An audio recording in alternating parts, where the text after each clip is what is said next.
Hello and welcome to Serendipity Intended. My name is Tracy Ann. I am so glad that you are here. I am filming this on vacation and I brought along my little mini printer, and so I was able to print some of the photos I took at a garden that we stopped at on the way down. And I thought I would use this page as my spot, and then also this key card holder from the hotel that we stayed in on our way down. These pictures actually fit perfectly inside of the little folder, and so I thought that would be a great way to display one of the pictures, that pink flower there that I just love, and then tuck the other ones away inside.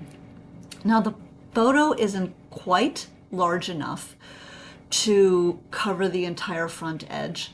So I'm using some of the scraps that I brought that were left over from my Junk Journal July pages in this journal, and kind of creating a bit of a background around the edges of the key card to hide that blue that's there. And then I can put the photo on top of it. That way there's a little bit of something extra. You don't see the blue, which I'm not particularly fond of. I don't think it complements the photo at all. And, adds a little bit of a personal touch.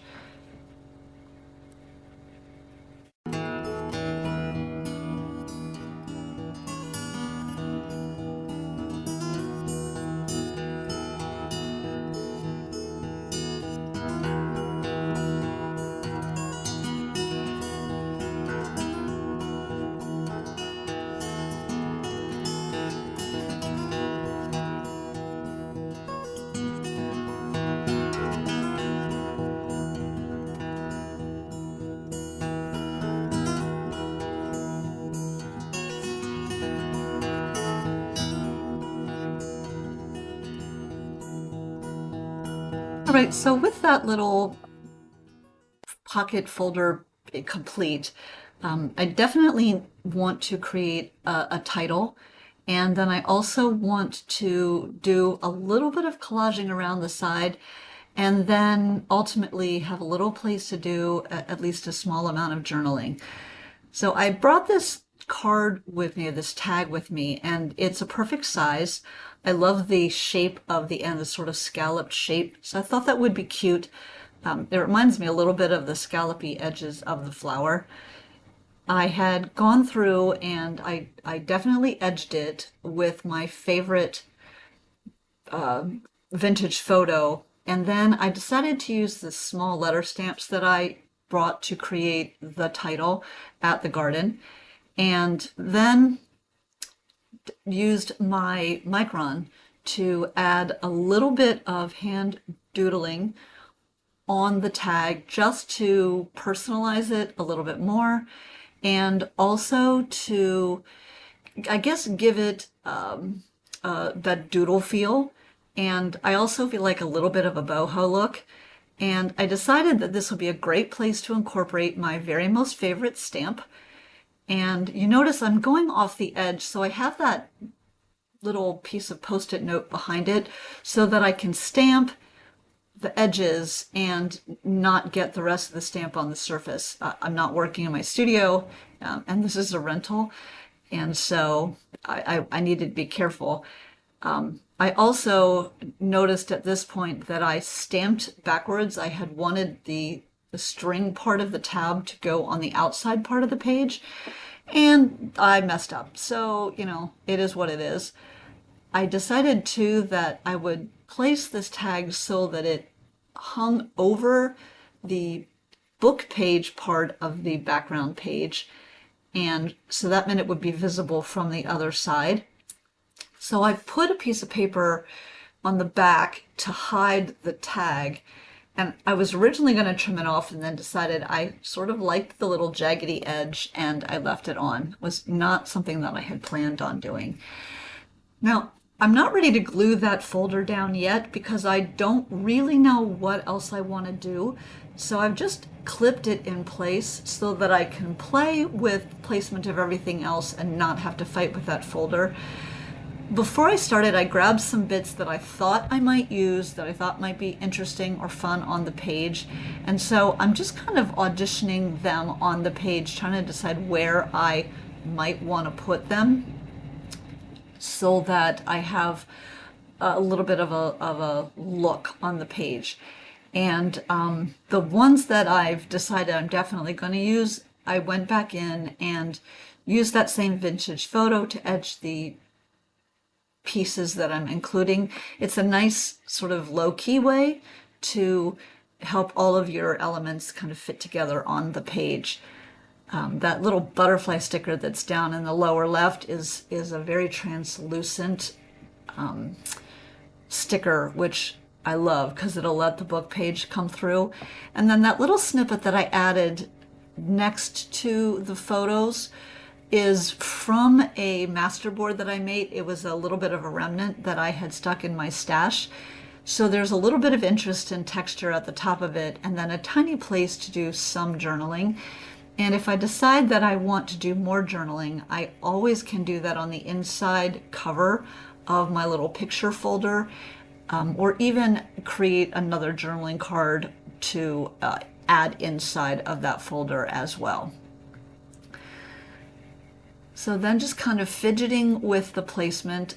I personally find that when the elements are smaller, the placement of them on the page matters more to me than when they're larger. I guess it's just a scale thing. And then I love these kind of stickers, but they are so difficult to get off. So again, it's sort of a translucent sticker, and it really doesn't show up well on the video, but it's a pink butterfly, and I love that you can see the butterfly, and the pink kind of ties into the page across, but then it's also, you know, fairly translucent, and you can see the book page below. So it becomes less of a feature and more of just something that adds a little bit of subtle interest.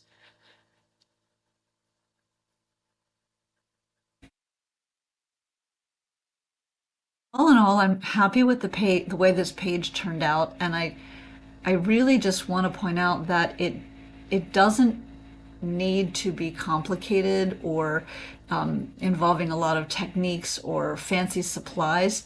And sometimes just pulling a few things to start with and saying, these are what I'm going to use, is a great way to get a page done fairly quickly without agonizing too much about what you're going to use and how you're going to use it. And particularly when you're on vacation or you're trying to, you know, capture some vacation memories, it's nice to not have to spend a ton of time so that you can get back to the vacation. I did decide to go ahead and add some color to that tag just with my colored pencils to help it to pop a little bit more.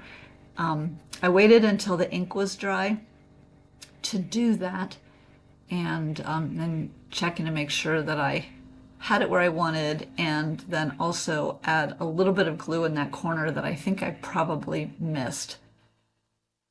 Now, what I realized was that the flap wasn't staying closed because I had those extra pictures in there, and I kind of wish I had thought about that before I glued this down. So I went back in, and you can see here I grabbed some brown sari silk. I've had that for a while, and I've grabbed it because it's really the only piece of sari silk that I have. And it seemed like a good idea at the time because it was thin, and I thought it would be easy to slide under, which it was. After I finished the video, though, I decided I really hated the brown and it was too wide. And so I ended up replacing it with another bit of fiber that I had brought with me, a little bit thinner. Color-wise, I think it works a little bit better. If you watch at the end of the video some of the photos, you will be able to see that additional or that new fiber. Added the date on the sticker, and then went around some of the elements and added just a little bit of outlining to them, just to help them pop a bit, and also, again, just to add a little bit of that hand touch to, hand-drawn, handwritten touch to the page. And that is pretty much it. I'm satisfied with how things turned out. I hope that you enjoyed watching this page come together. Thank you for joining me. And as always, I hope that you make a great day. Goodbye.